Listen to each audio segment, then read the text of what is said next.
Gottesdienst für auch Zion Lutherischen Kirche an diesem ersten Sonntag nach Ostern. Unser heutiger Gottesdienst ist ein bisschen abgekürzt. Die vollkommene Liturgie könnt ihr an unserer Webpage finden, at www.oldzionlutheran.org. Wir danken herzlich J.P. Meyer für seine Führung und sein technisches Fachkenntnis, welche so wichtig für dieses Projekt sind. Und wir danken auch unserer Solistin Jay Green, die unseren Gottesdienst mit Kirchenliedern verschenkt. Im Namen des Vaters und des Sohnes und des Heiligen Geistes. Amen. Unsere erste Lesung von dem Alten Testament steht im ersten Buch Moses geschrieben, im 32. Kapitel vom 22. Vers an. Und Jakob stand auf in der Nacht und nahm seine beiden Frauen und die beiden Mägde und seine 11 Söhne und zog an die Furt des Jabbok, nahm sie und führte sie über das Wasser, sodass es hinüberkam, was er hatte, und blieb allein zurück. Da war ein Mann mit ihm, bis die Morgenröte anbrach. Und als er sah, dass er ihn nicht übermachte, schlug er ihn auf das Gelenk seiner Hüfte. Und das Gelenk der Hüfte Jakobs wurde über den Ringen mit ihm verrenkt. Und er sprach, lass mich gehen, denn die Morgenröte bricht an. Aber Jakob antwortete, ich lasse dich nicht, du segnest mich denn. Er sprach, wie heißest du? Er antwortete, Jakob. Er sprach, du sollst nicht mehr Jakob heißen, sondern Israel, denn du hast mit Gott und mit Menschen gekämpft und hast gewonnen. Und Jakob fragte ihn und sprach, sage doch, wie heißest du? Er aber sprach, warum fragst du, wie ich heiße? Und er segnete ihn daselbst. Und Jakob nannte die Stätte Peniel, denn sprach er, ich habe Gott von Angesicht gesehen, und dort wurde mein Leben gerettet. So endet unsere erste Lesung. Die Epistel für diesen ersten Sonntag nach dem Osterfest, der auch Quasi-Modegenity-Sonntag heißt, steht im ersten Brief des Johannes geschrieben, im 5. Kapitel vom 4. Vers an. Denn alles, was von Gott geboren ist, überwindet die Welt. Und unser Glaube ist der Sieg, der die Welt überwunden hat. Wer ist aber, der die Welt überwindet, wenn nicht der glaubt, dass Jesus Gottes Sohn ist? Dieser ist es, der gekommen ist mit Wasser und Blut, Jesus Christus. Nicht mit Wasser allein, sondern mit Wasser und Blut. Und der Geist ist es, der Zeugnis gibt, denn der Geist ist die Wahrheit. Denn 3 sind, die Zeugnis geben, der Geist und das Wasser und das Blut. Und die 3 stimmen überein. Wenn wir der Menschen Zeugnis annehmen, so ist Gottes Zeugnis größer. Denn das ist Gottes Zeugnis, dass er Zeugnis gegeben hat von seinem Sohn. Wer glaubt an den Sohn Gottes, der hat solches Zeugnis in ihm. Wer Gott nicht glaubt, der macht ihn zum Lügner. Denn er glaubt nicht dem Zeugnis, das Gott gegeben hat von seinem Sohn. Und das ist das Zeugnis, das uns Gott das ewige Leben gegeben hat. Und solches Leben ist in seinem Sohn. Wer den Sohn hat, der hat das Leben. Wer den Sohn Gottes nicht hat, der hat das Leben nicht. So endet die Epistel. Das heilige Evangelium und auch unser Text heute steht in Johannes geschrieben, im 20. Kapitel, vom 19. Vers an. Am Abend aber desselben ersten Tages der Woche, da die Jünger versammelt und die Türen verschlossen waren, aus Furcht vor den Juden, kam Jesus und trat mitten ein und spricht zu ihnen, Friede sei mit euch. Und als er das gesagt hatte, zeigte er ihnen die Hände und seine Seite. Da wurden die Jünger froh, dass sie den Herrn sahen.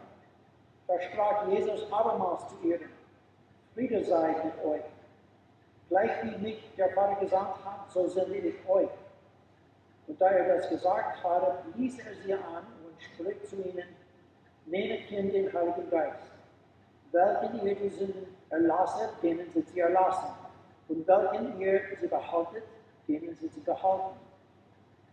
Thomas aber, der 12. einer, der heißt Zwilling, war nicht bei ihnen, als Jesus kam. Da sagten die anderen Jünger zu ihm, wir haben den Herrn gesehen. Er aber sprach zu ihnen, wenn ich nicht in seinen Händen sehe die Nägelmale und lege meinen Finger in die Nägelmale und lege meine Hand in seine Seite, kann ich es nicht glauben. Und über 8 Tage waren abermals seine Jünger drinnen und Thomas mit ihnen.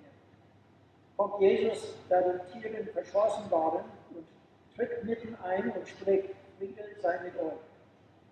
Danach spricht er zu Thomas, reiche deinen Finger her und siehe meine Hände, und reiche deine Hand her und lege sie in meine Seite, und sei nicht ungläubig, sondern gläubig. Thomas antwortete und sprach zu ihm, mein Herr und mein Gott. Spricht Jesus zu ihm, weil du mich gesehen hast, Thomas, so glaubst du. Selig sind, die nicht sehen und doch glauben. Noch viele andere Zeichen tat Jesus vor den Jüngern, die nicht geschrieben sind in diesem Buch. Diese aber sind geschrieben, dass ihr glaubet, Jesus sei der Christus, der Sohn Gottes, und dass ihr durch den Glauben das Leben habt in seinem Namen. So endet das Evangelium. Und wir bekennen unseren heiligen Glauben mit dem apostolischen Glaubensbekenntnis.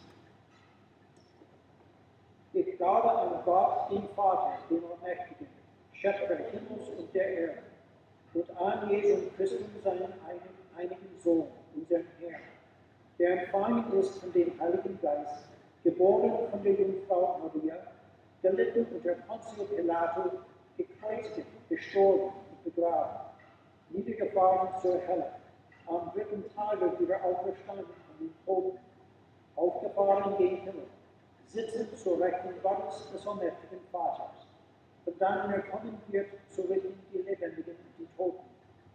Ich glaube an den Heiligen Geist, eine heilige christliche Kirche, die Gemeinde der Heiligen, Vergebung der Sünden, Auferstehung des Fleisches und ein ewiges Leben. Amen.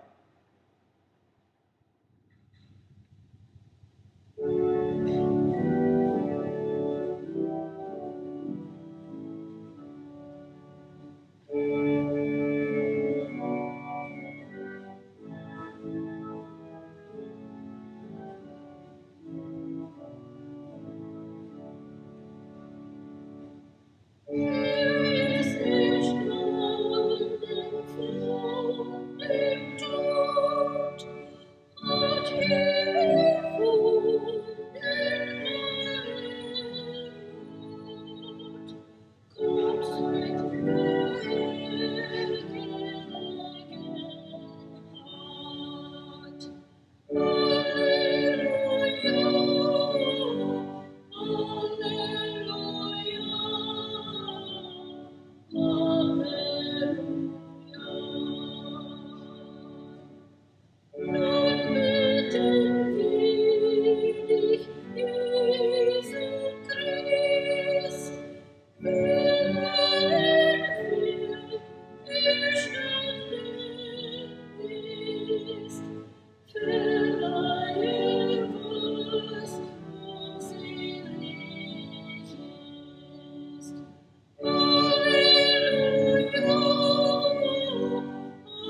Himmlischer Vater, heilige uns in der Wahrheit. Dein Wort ist die Wahrheit. Amen.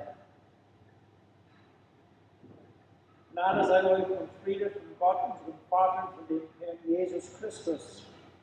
Amen. In unserem Evangelientext für diesen ersten Sonntag nach Ostern bemerkt St. Johannes spezifisch, die Türen waren verschlossen, als der auferstandene Christus ins Zimmer eintrat, in dem sich seine Jünger versammelt hatten. Obwohl er noch nicht zu seines Vaters rechten Hand der Macht und Autorität aufgefahren war, gibt unser Herr hier noch einmal die unermessliche Macht, welche ihm von aller Ewigkeit gehört. Die Macht, welche während der Zeit seiner selbsterniedrigenden Knechtschaft er nur sparsam benutzte. Derselbe leiblich auferstandene Christus, der seine Wunden zu seinen Jüngern zeigen konnte, dessen Wunden in der Tat der Jünger Thomas mit Finger und Hand berühren und sondieren konnte, tritt jetzt durch Wände und Tiere in ihre Präsenz ein. Und die Kirche hat immer in diesem Wunder eine Illustration davon gesehen, wie unser Heiland seinen Leib und sein Blut gegenwärtig da im Brot und im Wein seines heiligen Abendmahls machen kann. Das ist nur eine der Weisen in diesem Text, welche uns St. Johannes über die heiligen Gnadenmittel unterrichtet, über die dynamische Kraft in, die göttliche Autorität hinter und die reine Seligkeit von des Christus Wort und Sakramenten, durch welche er uns die Verzeihung und das neue Leben gibt, welche er für uns gewonnen hat. Die Gnadenmittel, welche mit der Kraft des Heiligen Geistes erfüllt sind, uns seelisch zu beleben, den Glauben in unseren Herzen zu bewirken und uns den Frieden zu geben, von dem Jesus in unserem Text spricht. Dieser Text und unseres Heilands Worte hier sind für uns besonders günstig in dieser seltsamen Zeit, in welcher wir jetzt leben. Die Jünger haben sich hinter verschlossenen Türen versammelt, denn sie fürchteten sich davor, dass Jesus Feinde würden auch sie verhaften und töten. Und zum größten Teil müssen auch wir heute zu Hause bleiben, unter Quarantäne stehen, halten uns getrennt von unseren Mitbürgern und voneinander zugunsten der Allgemeinheit. Die Krankheit, welche uns bedroht, hat schon viele getötet. Wir bitten unseren Herrn ernstlich darum, er würde uns alle verteidigen. Und in unseren Herzen schätzen wir die Worte hoch, welche Jesus hier nicht nur zu seinen Jüngern, sondern auch zu uns spricht. Friede sei mit euch. Mitten unter Unsicherheit und Krankheit und Tod bleibt dieser Friede mit uns durch das evangelische Wort, das Christus zu uns gegeben hat. St. Johannes sagt uns erstens, nachdem er durch verschlossene Türen eingetreten ist, begrüßt unser auferstandener Herr seine Jünger mit diesen Worten: Friede sei mit euch.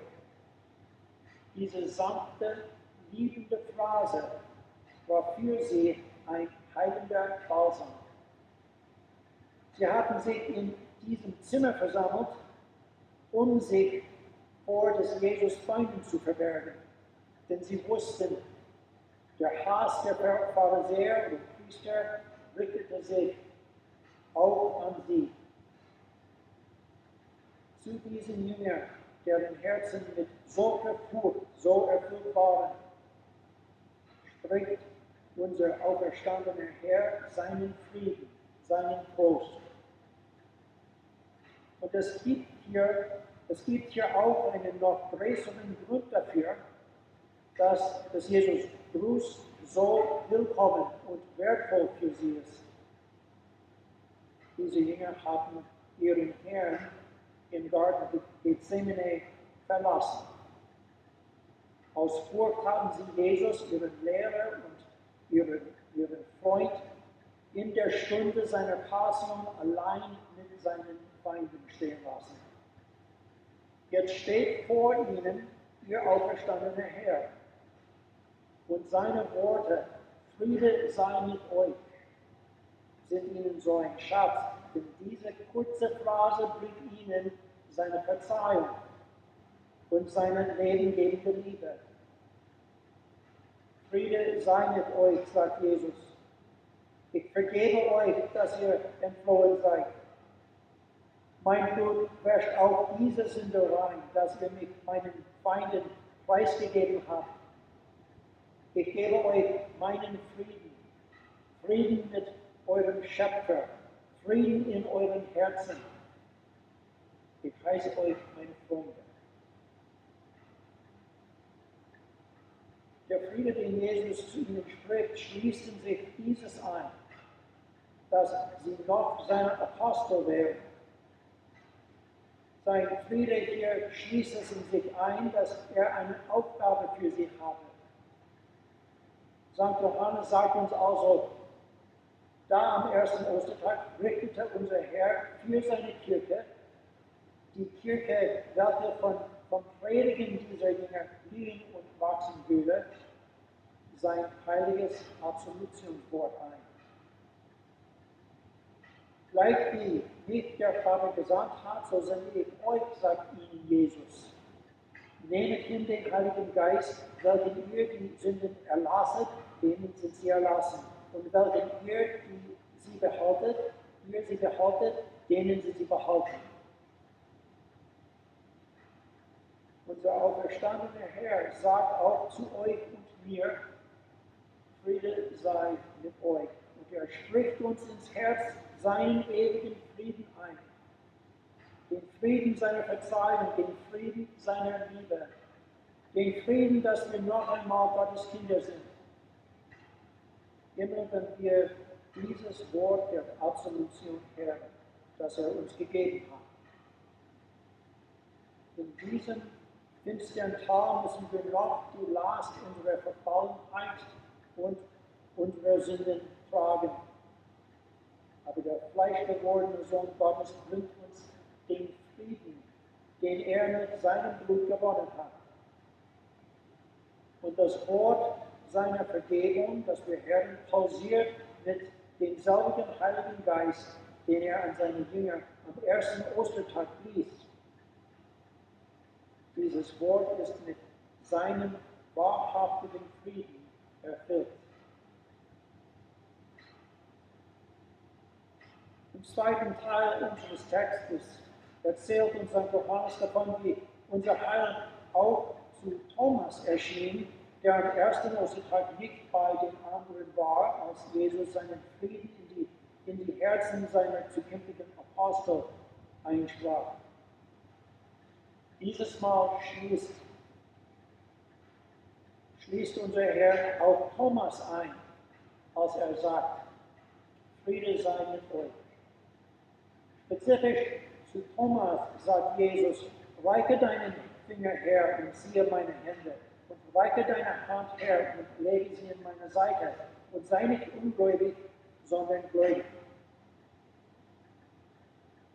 Und nachdem Thomas sich vor dem Herrn im Angebeten gebeugt hat, fügt Jesus etwas hinzu, das auch ihr und ich müssen in unsere Herzen nehmen. Weil du mich gesehen hast, Thomas, so glaubst du, sagt Jesus. Selig sind, die nicht sehen und doch glauben. Das wäre wahr für die Jünger. Es wäre wahr auch für Thomas selber. Und es ist auch für uns wahr. Die Jünger, einschließlich Thomas, würden das ganze Leben einem Heiland dienen, den sie weder sehen noch hören können. Sie würden seinen Tod für Sünden und seine Auferstehung predigen. Und als sie diese Wahrheiten verkündigten, welche wieder menschliche Erfahrung und Vernunft sind, würde Jesus nicht mehr vor ihnen stehen, als Beweis ihrer Botschaft. Nach vielen Jahren ihres Dienstes können sie sich nicht mehr auf das verlassen, was sie gesehen und gehört hatten. Denn wir wissen wohl, unsere Sinne können uns täuschen und auch wird für uns das Gedächtnis immer schwächer. Wenn diese Jünger Martyrium um ihres Heilands willen ertragen müssten, gäbe es kein Beweismittel von ihren Sinnen, dass sie starken Glauben an Jesus bewahren würden. Selig sind, sagt unser Herr, die nicht sehen und doch glauben. Die Apostel, einschließlich Thomas, würden nur durch das Wort glauben, das sie von Jesus gehört hatten. Das Wort, das sie selber predigten. Das Evangeliumwort, das eben mit dem Atem Christi erfüllt ist, mit seinem Heiligen Geist. Friede sei mit euch, sagt Jesus auch zu uns. Und das sind diejenigen, die nicht gesehen haben und doch glauben, welche diesen Frieden bekommen. Es sind nur diejenigen, die ihr Vertrauen auf Christus Jesus setzen, als er zu uns durch Wort und Sakrament spricht, deren Herzen seinen himmlischen Frieden und seine Ruhe für ihre Seelen erhalten. Besonders heute schätzen wir unseres Heilands Wort des Friedens hoch. Während dieser Woche, als wir müssen uns getrennt halten, sehnen wir uns danach, wieder mal in unserer schönen und lieben Kirche anzubeten. Uns ins Herz die Lehre von den Kunstwerken zu nehmen, welche sie verschönern, die Musik unseres Chors und unserer Kirchenlieder dazu hören, zusammen uns am Altar in sein heiliges Abendmahl zu teilen, zusammen zu beten. Wir bitten unseren Herrn darum, er würde den Tag beschleunigen, an dem wir uns noch einmal da versammeln dürfen. Bis dann hat er uns aber nicht allein gelassen. Zusammen im Geist können wir uns ins Herz sein Evangelium nehmen. Und wir können wissen, obwohl wir ihn nicht sehen, sind wir doch selig mit seinem Frieden durch sein Wort, das mit seinem Geist erfüllt ist. Der Heilige Geist verleiht uns solchen Frieden um Jesus willen. Amen. Und der Friede Gottes, welcher Herr ist aus aller Vernunft, bewahre eure Herzen und Sinne in Christus Jesus. Amen. Und wir beten. Ewiger, barmherziger Gott, wir danken dir herzlich heute, dass du uns in der letzten Woche so reichlich für Leib und Seele gesegnet hast. Und als deine Kinder durch den Glauben an Jesus bitten wir, behalte uns weiter in den kommenden Tagen in deinen bewahrenden Händen. Wir loben dich besonders, lieber Herr Gott, dass du uns deinen Sohn gegeben hast, Jesus Christus, von der Jungfrau Maria geboren, durch welchen allein wir deine Vergebung und neues Leben erhalten. Sende uns deinen Heiligen Geist, wir bitten, damit wir im rechten Glauben und in ernstlicher Liebe für dich und für unsere Nächsten immer zunehmen. Und hilf uns, unseres Heilands Sieg über das Grab und den Teufel dadurch zu verkörpern, dass wir immer deinen heiligen Willen folgen. O Vater im Himmel, erbarm dich unser. Lieber Christus Jesus, Haupt und Herr deiner Kirche, bewahre dein Volk vor aller Verfolgung vor jeder Ketzerei und allen falschen Lehren und vor allen den Trieben und Wirkungen des Teufels. Tröste und stärke wir bitten alle, welche um deines Namens willen leiden, und erbarm dich auch der Feinde deiner Kirche. Gib ihnen, wir bitten, bußfertigen Glauben an dich, damit auch sie leben werden.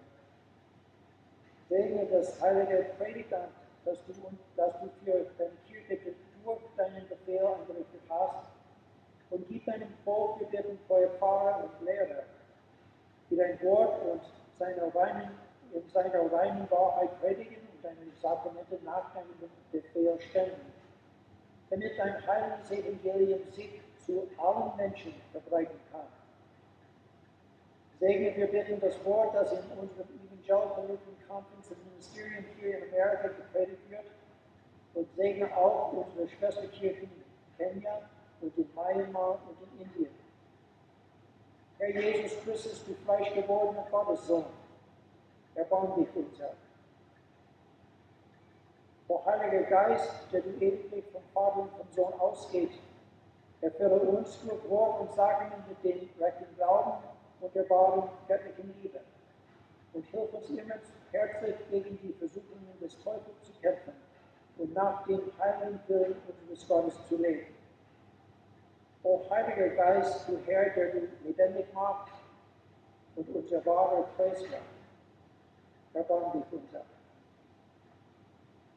Allmächtiger, barmherziger, dreieiniger Gott der Liebe, wir bitten um ein Ende zu allen Kriegen und um einen gerechten und dauerhaften Frieden für alle Menschen. Und wir bitten um deine Verteidigung und Fürsorge auch für alle unsere Soldaten und Soldatinnen, besonders für diejenigen, welche in fremden Ländern dienen. Und wir beten auch für unsere Regierung hier in Amerika, gib unseren erwählten Beamten und Beamtinnen deine Weisheit, damit sie für die gemeinsame Wohlfahrt unseres Landes zusammenarbeiten. Erbarm dich auch alle Bedürftigen, lieber Herr, und sei der großzügige Versorger für die Hungrigen und die Obdachlosen, für die Arbeitslosen, für alle Kranken und Verletzten, für alle, welche wegen Fluts oder Feuers oder Erdbebens leiden, für alle Bedrückten und Schwachen, für alle Kinder, auch für die noch nicht geboren, und für alle leidenden Menschen. Gib allen, wir bitten, das tägliche Brot, das ihnen am besten ist. Mitleidender Herr, wir bitten um deine Barmherzigkeit für Roswitha Siegmann, Birgit Johansen, Ron Schaefer, Barb Turner, George Beckett, Karen Stewart, die Ehefrau von Kaplan Philip Stewart in unserem ELCM, Ruth Reiser, Carol Kennys Cousine Maureen Miller, Jerry Townsend, und für alle in unserer Gemeinde, die deine mitleidende Fürsorge sonderlich benötigen. Für diese, deine geliebten Kinder, durch ihre Taufe, wir bitten, lieber Herr, stärke sie im Glauben an ihren Heiland Jesus Christus und gib ihnen solche Gesundung und leibliche Stärkung, welche nach deinem guten Willen und unermesslichen Weisheit am besten ist. Heute bitten wir auch um deine Verteidigung für uns, für unsere Stadt, für unser Land und für alle Menschen in der Welt gegen das Coronavirus, das sich so schnell überall verbreitet. Gib Gesundung zu allen, wir bitten, die krank sind. Tröste alle, die ihre Geliebten verloren haben mit dem Evangelium von Christus Jesus, und gib uns solche Weisheit und erfülle unsere Herzen so mit Liebe, dass in diesen Tagen voller Gefahr und Unsicherheit wir einen hilfreichen Dienst für alle Menschen leisten. Und das alle bitten wir durch unseren Herrn Jesus Christus, deinen Sohn, der mit dir und dem Heiligen Geist lebt und regiert in Ewigkeit. Amen. Und wir beten zusammen das Vaterunser. Vater unser, der du bist im Himmel, geheiligt werde dein Name. Dein Reich komme, dein Wille geschehe, wie im Himmel, also auch auf Erden. Unser täglich Brot gib uns heute und vergib uns unsere Schuld, als wir vergeben unsere Schuldigen. Und führe uns nicht in Versuchung, sondern erlöse uns von dem Übel. Denn dein ist das Reich und die Kraft und die Herrlichkeit in Ewigkeit. Ewigkeit. Amen. Neige eure Herzen zu Gott und empfangt den Segen. Der Herr segne dich und behüte dich. Der Herr lasse sein Angesicht leuchten über dich und sei dir gnädig. Der Herr erhebe sein Angesicht auf dich und gebe dir Frieden. Im Namen des Vaters und des Sohnes und des Heiligen Geistes. Amen.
So beendet sich unser Gottesdienst heute Morgen.